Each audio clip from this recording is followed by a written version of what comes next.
Michael Goldstein is a serial entrepreneur, investor, and founder of Switchpitch. One of the biggest areas of growth in the startup scene today is connecting large corporates with fast-growing startups. Corporates need the innovation, culture, and know-how that startups possess. Startups need the resources, access, and credibility that corporates bring to the table. In theory, it's a win-win relationship, but quite often these two worlds speak different languages. That's why Michael Goldstein developed Switchpitch, a platform to help bridge these two worlds. If you're looking to partner with an enterprise firm, looking to sell your solution into a large corporate, or just trying to get your head around how these companies think and behave, you'll do well to listen to the next 40 minutes with Michael. Here's a guy who's spent his life on both sides of the table, and as a sales guy, he spent a career navigating the structures of corporates looking for deals. So, right here on Founder FM, we're going to get a lowdown on how you two can shortcut those lengthy sales cycles and get to the source sooner and with a whole lot less heartache. Founder FM.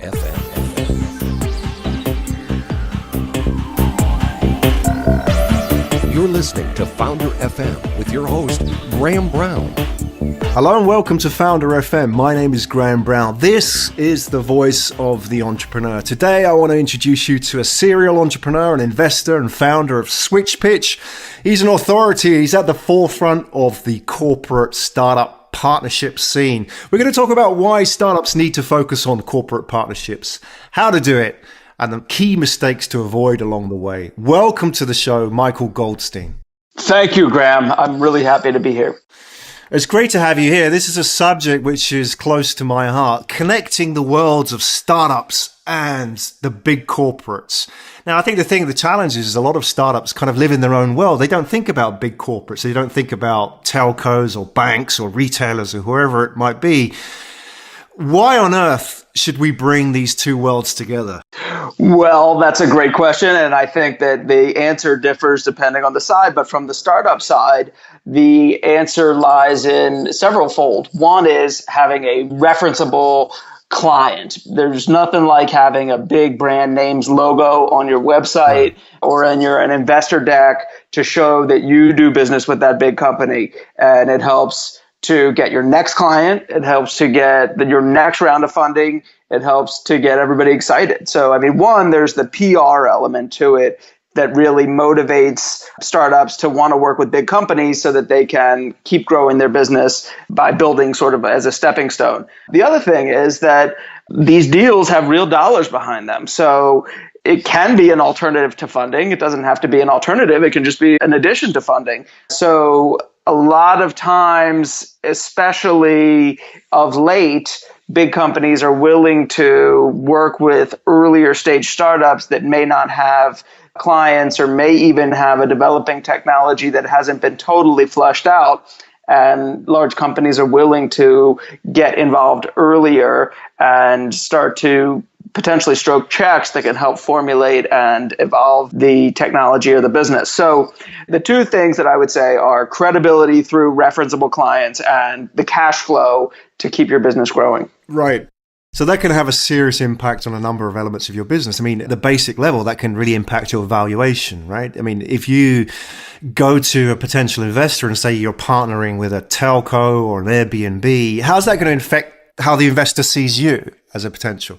Well, aside from team and maybe your technology credentials, that's, I think, the number one thing is traction and who is taking notice of your product. Now, this obviously doesn't necessarily apply to consumer-facing startups, although consumer-facing startups many times can partner with big companies on distribution, depending on what their product or service is. But for business-to-business startups, that's what enterprise investors are looking for, is what kind of traction are they getting and who's taking notice. Right. Let's talk about the how-to in a minute. But first, let's sort of step back a little bit, because I think you're sort of throwing yourself a little bit into the lion's den here, because I know this is a very difficult nut to crack, connecting the worlds of startups and large corporates. You come from the world of the entrepreneur, right? That's important to establish. Your background is you're an entrepreneur. You've had a couple of exits, and I'm curious to know, I'm sure the listeners will be curious to know as well, you were, as you say yourself, once selling cinder blocks to students. Can you tell us a little bit about that story? Yeah. So I've been an entrepreneur since I was a little kid. And one thing that I've heard on your other podcast is, are people born an entrepreneur or can they learn to be an entrepreneur? I think that it's sort of 50-50. I know great examples of both. I think, I probably fall into the born an entrepreneur, as that's sort of always been my way of thinking, is how can I make money? How can I hustle? I was like the kid that the neighbors would like duck behind because I would be knocking on their door trying to sell them something, so they would try to hide from me, paper route and all of that. But the first sort of business I had was selling cinder blocks, like you said, to college students. So I was a freshman. I went to Boston University, and the dorm rooms, like most college dorm rooms, are very tiny. And so I got cinder blocks to raise up my bed and sort of the envy of my floor and my dorm room or in my dorm. And so decided, hey, there's actually a market here for this. I had lots of data points to say that people wanted them, but it's a city school. They didn't have a way to get to wherever they sold cinder blocks, so not a lot of people had them. And so the next year, I decided to roll up with a truck filled with cinder blocks and start selling them. And so I had a relationship with a fast food restaurant that had a parking lot across the street from the main dorm, and we passed out flyers on all the dorm room doors and had a phone number so that people could call my cell phone and place the order. And I had delivery people that would deliver them up to the dorm rooms. And so in like 3 days, we sold 4 truckloads of 4 pallets a piece, so 16 pallets times 72 blocks, buying them for 50 cents a piece. And essentially, for 4 cinder blocks, which is how we sold them, we bought them, they would cost $2, and we sold them for $25 delivered up to the room. So, it was an incredible markup, and one that I have yet to duplicate in my subsequent ventures. That's funny. I love that story, because I imagine as well, is like you ever meet up with the guys that you went to college with back then. It's like, oh, Michael, wasn't he the cinder block guy? But now he's like... So that was what my t-shirts, and I ended up growing it. I did it throughout Boston, and then I did it at 22 different schools by the time I graduated around the U.S. And I had reps at different schools, and we had a toll-free number and credit card processing. And I swear, like 2 months ago, I was at a entrepreneur competition. I was sitting next to a guy at dinner who was around my age and telling him this story. And he told me the university he went to. And I said, oh, I sold there. Literally, this guy was a customer. He bought Cinderbox. He knew the price point. He knew everything about it. That's amazing. Those are the stories that stick with you. Like someone remembered that. That is so cool. It's funny, isn't it? It's like, you mentioned the word, Michael, hustle. Yes. I think that's such a key word, isn't it? It's the kind of entrepreneur that I really relate to. And I think that, sort of bringing this back to the corporate thing as well, it's like, it's a very different concept, isn't it? That sort of idea of hustle in the corporate world, does it exist? Do they understand it? Do they get it? When you try and sort of, as an entrepreneur, when you're going into the large corporates, do they kind of understand where you're coming from? Did you feel that it was a bit sort of icy or...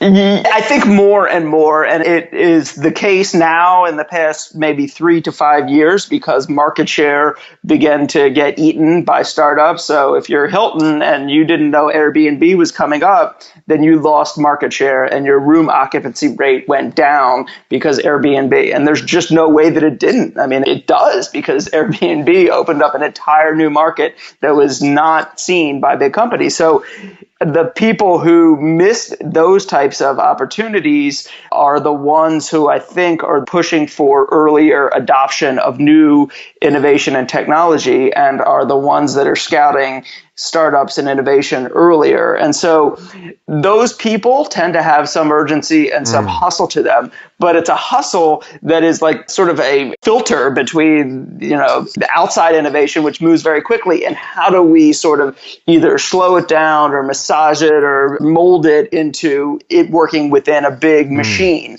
of their company. And so those people have a very tough job to sort of be the translators, but those people are typically the ones that can get deals done, and they do understand the startup mentality, and they do understand the startup vernacular, and they all understand, minimum viable product, and they all understand lean startup, and they all understand all of the things that entrepreneurs today are doing to get their businesses off the ground and grow them. They understand scale. Their big businesses fit into, what they bring to the table. And, I'm making some painting with a brush here with saying that corporates think like this. But for the most part, most big companies have a corporate innovation department. A lot of companies have a chief innovation officer. And part of what they do, not all of what they do, but part of what they do is to work with startups. So it's becoming a way that business is done, but it is a slow process to get them to adopt and try to keep up. I think the speed is the key here, isn't it? And I think this is kind of like we're thinking about the advice that we could offer startups. And let's say we'll take an example of, 4 guys working on an app. They've got customers for the app, but they want to reach out and make connections with the entertainment world. And as fun and glitzy as the entertainment world seems, they're large corporates, right? And they move at the speed of corporates. They're quite conservative. How would they go about doing that? Because I can think of an example, I won't name these people, but I can think of an example where I know one startup doing exactly this, and their challenge is that, 6 months ago we had this conversation about going out and partnering with startups, and we're still having that conversation now. Partnering with the enterprise, right? Is it something that they should consider doing? Is it sort of like a red herring, a distraction, or what do you advise? Well, I hear that every day from enterprise. Like, we've been having this conversation. We started it 6 months ago. We're still figuring it out. Is a common reality within big companies. I think that the trick is, the Forbes publishes a list of the 20 most innovative companies each year. There are companies that are known to be innovative companies. There are companies that have startup engagement and outreach programs. So, some of it is finding the lowest hanging fruit of the companies that are looking to partner with startups. And now, obviously, it depends on what your startup does. It depends on if you're sort of cutting edge innovation or if you're, a consumer facing app. You're going to target different people. But the prevailing model is startups cold email every contact that they can get at a big company and say, this is why you need to use my product or service, without really knowing what the other side needs. So I think part of the sort of trick is to engage in a dialogue of what their needs are, not in a broad sort of consultative way, but in a, hey, in this space, what are your objectives? Do you have targets? Is this a space you want to play in? As opposed to just the sale and trying to get them to use or test something that literally they may have zero interest or need for. And that's why I think the batting average is so low for cold email startups, because they just, one, they have no idea if there's a need there. And two, I talk to big companies that have, the innovation person has 100 inbounds in their inbox from startups, and they can't take the time to figure out who they are or what they do, or if what they say they do is actually, has an application within the enterprise. And so I think part of it is it's a relationship game to understand what their needs are and to sit down for coffee or tea and understand before you start selling where their head is. Is there a danger here, Michael, that if you're a startup and you're approaching a large corporate and you get a yes, come in and have a coffee with us, and you end up going in through the wrong door? Let's say, for example, the head of social media says, come in and have a chat. But this guy doesn't have the kind of budget or the authority to make this happen, but just wants to talk about it and doesn't want to say no to you. So, that could end up sucking a lot of time out of a startup and be quite costly for them, right? Yeah, so I think that the game plan is you talk to the first person that will meet with you and get a lay of the land. And this is something that I've never worked at a big company, so I don't necessarily have the insights into what their landscape is, nor have I ever been there. So, it's sort of a blessing and a curse for me personally, because I think that I don't sort of understand their challenges and therefore want to push right through them. But yet I think that, understanding their challenges can lead to a cleaner path. So I think the first person can give you a lay of the land, but then the next meeting really has to be with a decision maker who has budget or can at least go to bat for budget to get something done, because otherwise you are wasting. I think a lot of it comes down to just asking the right questions and not being afraid to just listen and say in your head, like, shut up and listen, so that you're just letting that person tell you their issues, their problems, and who handles what. And, you're making this little mini org chart on notes so that you understand. And then the next follow-up email, hey, you mentioned, this person in that division that might be the champion. Can you connect me with them? So, I think it's just understanding their landscape and their challenges, but not burning a lot of time on that. I mean, that can be a call before, the sit down, and the sit down can be with more the decision maker. So, I mean, you want to work through these things, and you'd rather get to a no as fast as possible. And your time can always be more valuable spent somewhere else. And as long as you keep that in mind as a startup, that my time is valuable and I could be doing some other conversation with some other company that's interested. If it sounds like a no, don't make it a personal challenge to change thinking, because it's probably going to end up as a no. And I think that, entrepreneurs are hustlers. I'm a hustler. And that's kind of, you see it as a personal challenge. I can get this person to yes. And yes, you might be able to get that person to yes, but it also might take 6 months. Whereas the next person, you're going to have a little bit easier time because they're going to be enthusiastic. I think enthusiasm and passion on the other side, listening for that, like, do they want this to happen or is this a hassle for them, is kind of a lot of the motivator. I mean, you really need a champion because they're going to probably bring into their company, their reputation is on the line and they're going to do something that probably they haven't done before. So you really want to have someone that, has the wherewithal and has the inclination. I love that advice, Michael, that you gave, is get to a no as soon as possible. And I can think back, one of the reasons I used to really like doing business with German companies and the Scandinavians is because when I used to go and pitch products to them, and I say, hey, I've got this great product, I think you should have a look at it. They would say, no, not interested. And I was like, okay. Yeah, I find that too. We deal a lot with companies that start with Deutsche and they don't mince words. Right, exactly. But isn't that, in a way, that saves you so much time, but you can speak to other countries and other companies and they're like, yeah, let's chat about that and let's come in and have a coffee and talk about it. They don't want to say no to you, right? Exactly. And it's no malintent and it's nothing but good intention that leads them to want to do that, because they're people too, and they understand that you're taking a risk and that your livelihood depends on it and that they're going to get their paycheck, but you might not. They get all of those things.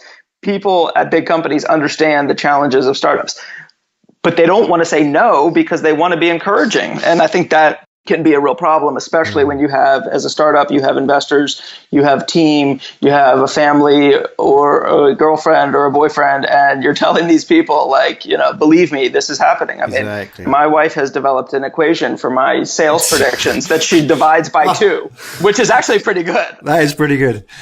She's smart. She knows through experience. There you go.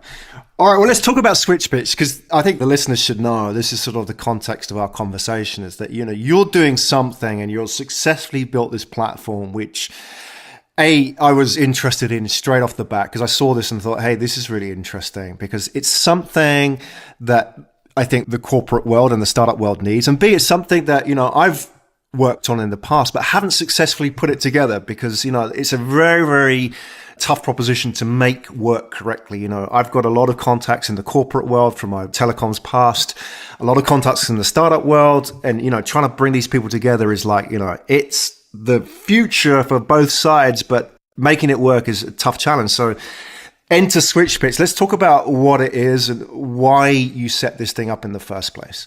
Absolutely. So I saw firsthand the business development challenges of my prior startups. I saw that I would go on 6-month sales cycles only to get a no. And I felt that frustration and frankly felt the running out of cash, the having to survive based on these deals coming through and then they don't come through. And so I know how it can be a total pain point, if not a total failure point of startups, to have an opaque process in working with big companies. So what we set out to do, we actually didn't set out to make it a transparent process, and we didn't necessarily set out with a big vision in mind. The way that it came to be is I have a seed fund, I invested in portfolio companies and was helping those companies with business development, going to big company contacts that I have and saying, hey, how about these 6 or 8 companies? Are you interested in doing business with them? And these are the big companies here in Washington, so like Gannett or AOL at Washington Post. And I kept hearing the same thing, which is not necessarily that they wanted to work with our startups, but that they did have this need and they were willing to work with startups. And did we know anybody that could do that? And so I heard that a few different times, the CTO of Gannett or these other people. And then finally, one guy said to me, look, here's what I need. Could you just get me in front of an audience of startups and we'll see if any of them could do it? And I thought, that is just crazy enough to work and let's give it a shot. So I put together an event. And so Switchpitch started as a live event.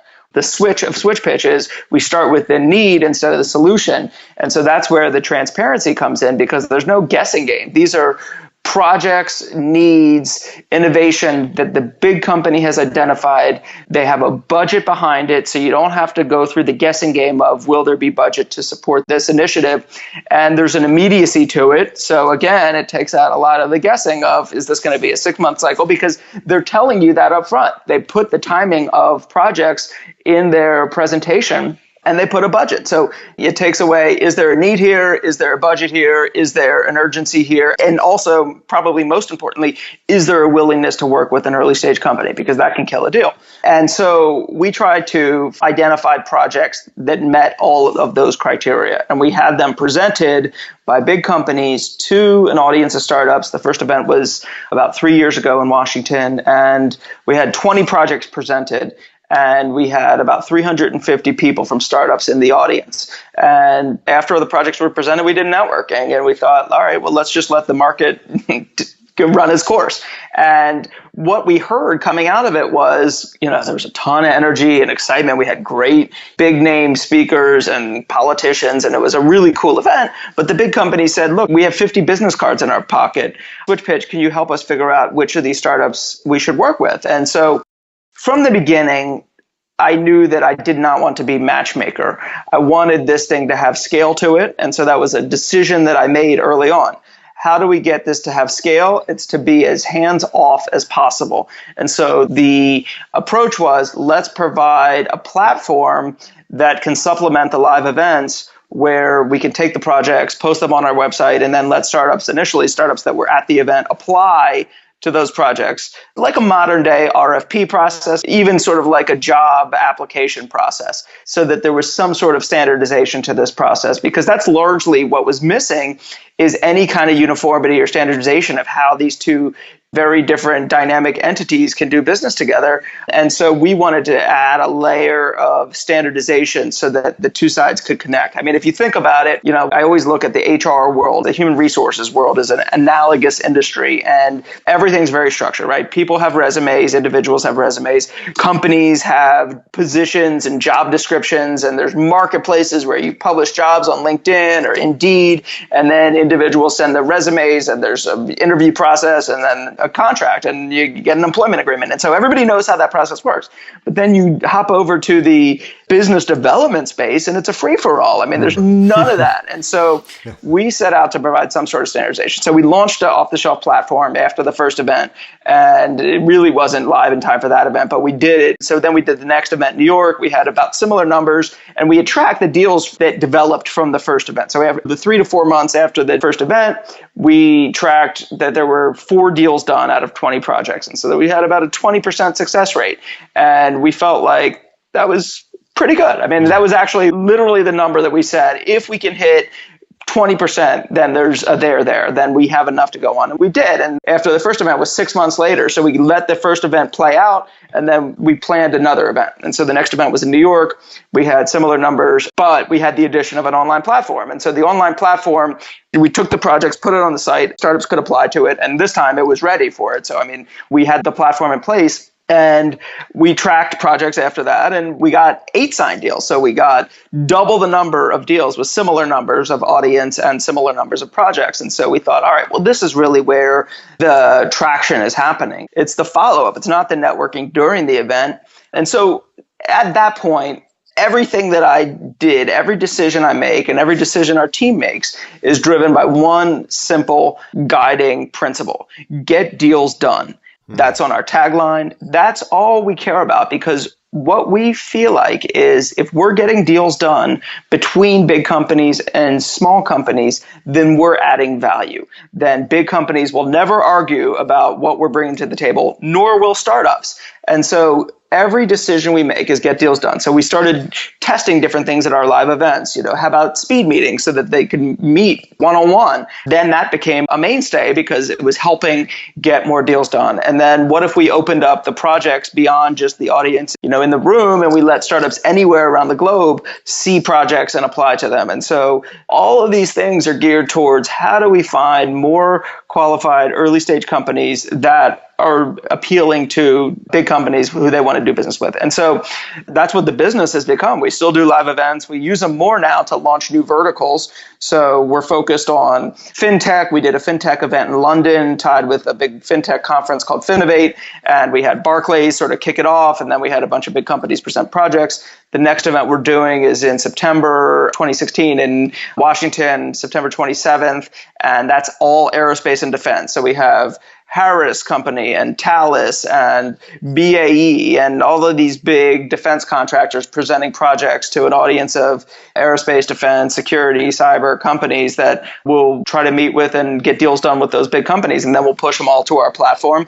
But the majority of big companies at this point don't wait for an event. They use our platform to manage their startup engagement. And so our platform consists of two pieces. There's a database, and at this point we have about 35,000 startups in the database, and that's searchable by big companies if they're clients of ours, and they can search it, they can reach out directly to the startups, they can add notes and tags and everything and share all the startup data internally. I mean, a big part of why big companies are not capable of moving faster with startups is because they have 2 or 3 conversations internally going with the same startup. There's no internal discussion or coordination between their efforts. And so that's what our platform tries to provide, is a way that they can manage this in a centralized place. We don't charge per seat to big companies. We let every person internally use it at the same price point as the first person. And we do that specifically because we want cross-pollination of conversations and of deals. So if one division has a relationship with a startup, then we want other divisions to see that same relationship documented in our platform. So again, it's all how do we get more deals done? So that's half of it is the database. And then the other half is the marketplace. So once there's big company searches and sees that there are startups playing in the space that they're looking at, then they can publish a need that has questions that they've customized for startups to answer. They can invite specific startups. They can push it out to lots of startups, and then startups can review it. Usually there's a bunch of detail around it. Startups can ask questions on our platform to the big company and get responses, and then they can apply to it. And so that's the business. And so we have decided we don't want to make recommendations to big companies of who they should work with. It's an open platform. It's akin to a LinkedIn where individuals create LinkedIn profiles and individuals put their credentials on it. They put what their business experience is. They put where they went to school. They put all those details, and then that's what they use to represent themselves. I mean, it's become sort of like your personal resume is that's how you represent yourself, and that's what anybody looks for when they meet someone new is, okay, well, who do they know that I know, and what have they done on LinkedIn? So we're trying to do the same thing with startups. Startups create a profile. They can put their business development history. They can get ratings and reviews from their clients, current and former, and they can put that they were in this accelerator or that this is one of their funders. And it all adds towards who is this startup and what are their credentials so that big companies can evaluate them. So we provide the tools so that the two sides can do business together. The deals are done offline. It's not on our platform. We don't get a piece of any deal. We're just sort of a hands-off platform that facilitates the two sides coming together. Fantastic. Getting deals done. It's a bridge between two worlds as well. Exactly what's needed right now. I just want to go back and talk about some of the things you mentioned, Michael. You said you get a fantastic hit rate with your deals, 20%, which I think is, it's pretty... Initially 20%. Now it's up to 40%. Well, there you go. I mean, that's fantastic. 40% of the deals going through. So I'm curious to know what works on that platform. What is best tailored to that platform? What kind of startups, what kind of deals, what kind of enterprises going onto that platform? Because not everybody's going to make it work, obviously, because that's the nature of any kind of platform and community. What is really well suited to that kind of platform? Yes. So typically, big companies that are posting on our platform are looking for an existing technology. So this is not a dev shop. This is not a scientist or something that has a proposed solution. There are platforms that do that well. Ours are real existing solutions that exist today that a big company can engage with immediately. So they're looking for usually something fairly, not necessarily bleeding edge, but certainly cutting edge on the technology front. So big data in the fintech, like different ways to process payments. Security issues in fintech is a big thing. So certainly there's a lot of need within the financial services, healthcare, other spaces for security. The social analytics, making sense of that, has historically been a big area of focus. But I'll tell you what, those are sort of the ones that I could put into buckets, but there's tons of like one-off ones. We have a project right now that's a big agricultural company that publicly traded, Europe-based, and they partner with the PGA, the Golf Association. They manage golf courses as well, the big company. And so they're partnering with the PGA to get more women to play golf. So what they want are sort of social distribution, either platforms or channels that can help women golfers engage with the sport. That can be through content. It can be through a marketplace that helps them match with instructors. It can be, they're very open to different ideas. And so it's sort of broad in who could apply to that. I mean, you could have a social analytics company or a social media company. You could have a marketing agency to apply to it. And so it's interesting the types of projects and solutions that develop on our platform. And sometimes it's unexpected in that you get a startup. I'll give you one example of a project that the solution came from a sort of an unexpected place. We had Fox News present a project where they wanted the video broadcast be identified, technology to identify the language in which a video was broadcast in. Didn't have to translate it, just identify this is, Russian, this is German, whatever the languages are that were broadcast in. And the reason why is because they had an on-air mishap of putting the wrong translation on the language, and it was embarrassing. Exactly. And so the solution came from a government contractor in the US where they had come up with a technology for government that did language identification for broadcast and had zero idea, the startup, that there was a commercial application for it. And Fox News would have never looked to that industry to the solution. So when you start to see like matches like that, where it comes from different industries, it's pretty cool. That seems really interesting, isn't it? It sounds like, there's a whole bunch of deals out there which traditionally, through the traditional RFP process, would never discover that kind of match, would they? They would never think, oh yeah, you need to speak to these guys because they've developed this technology, and these guys don't even know that they should be talking to you, right? It's crazy how the traditional RFP process does not tap into the startup environment at all. Because if you're a startup, the last thing you want to do is an RFP. The last thing you want to do is follow instructions and everything. And now we do add a level of standardization to it. So you could argue, well, why would a startup want to work on our platform when it's sort of standardizing this process? And the answer is because we're identifying the needs and we're making it transparent and we're sort of fast tracking. But the questions that they're answering are like 4 questions tops from the big company. And it's really only so that the big company can sort of funnelize the startups out there to get from the many to the few that are of interest as fast as possible. So it's really an efficiency gain. And startups should not spend a lot of time answering the questions on our platform because they're just designed to showcase to the big company that the startup has experience, that they can handle the project, and that they're a good fit, and then get a call or a conversation offline. Right. So let's say I'm a startup.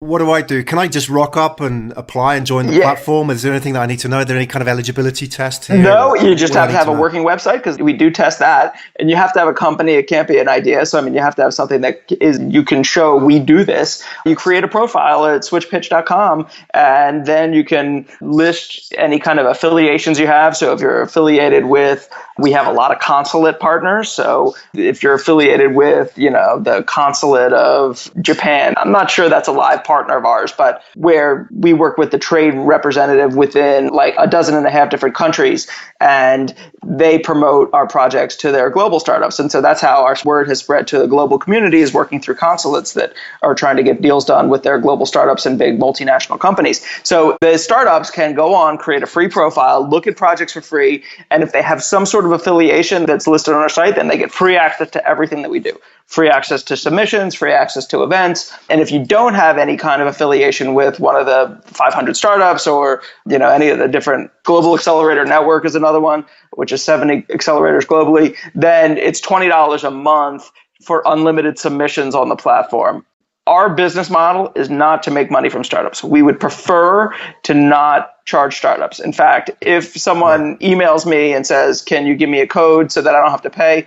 Great. That's fine. We're happy to do it. We don't want startups to pay. However, we do want startups to be serious about it. So that's sort of one barrier. If you don't have some affiliation that we can say this is a good community of startups that we put up. So we really was reluctantly that we put that there, but we needed some sort of filter to make sure that startups are serious.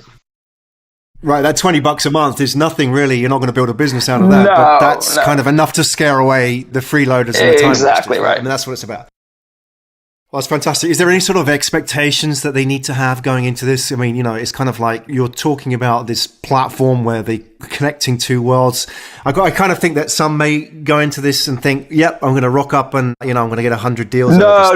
First of all, we might only have half a dozen or a dozen projects live at a time as we're scaling up. Our platform has only been live as a standalone enterprise platform for about 6 months. So we're starting to get a lot of traction from big companies. So I think the expectation has to be a little patient as big companies test the platform as a vehicle to connect with startups. But the expectation, and this is something that is very important to me, is that you should get clear and concise and timely communication about the status. If you apply to a project, when it's been reviewed, your question should be answered. If you ask a question to the big company, we're starting to give direct contact information after you submit to the person who posted it so you can follow up with them directly. The big company can request more information on our platform. So I think that we've heard from a lot of startups that, sometimes going back a year when it was just a platform to support events, the communication was not as good as it should have been. And so we spent a lot of time making sure that there's automated sort of trigger points where if a big company opens a submission, then the startup is notified. If they change the status of it to in review, then the startup is notified. And so the expectation is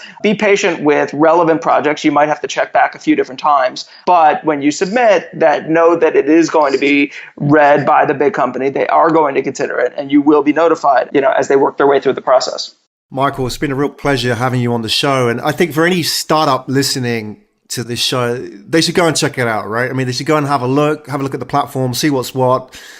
They should at least see what's on offer and whether or not that fits what they're doing, whether or not they're ready for that. It's worth a try, isn't it? I mean, they can get in there, check out what projects are available. Absolutely. And there's also, nothing to lose, really. The big companies search our startup database. So even if there's not a relevant project, it's well worth it to put good description of your startup in there so that as big companies are searching, they are seeing you. I mean, that's the only way to really get exposure through our databases, to make sure you have a presence and make sure it accurately describes what you do and put in relevant business development history so that that's how you can stand apart. I mean, that's kind of where our platform differs from anything else out there, is that there's business development history. You can add ratings and reviews. And so these are all tools that big companies use to identify which startups they want to work with. So yes, absolutely. Check it out. Create a free profile. Check out the projects for free. And if you have any feedback, you can find my contact information either on LinkedIn or on our website. Let me know.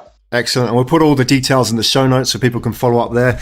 Hey, that's Michael Goldstein, everybody. Serial entrepreneur, investor, founder of Switchpitch, also known as the Cinder Block guy. Michael, thanks for coming on the show and sharing your story with us and telling us about your project. It's fantastic. I'm really excited to see how that turns out in the future as well. Keep a close eye on that, especially with results. The developments in Asia would be good to sort of get an update that 6 months, 12 months down the line.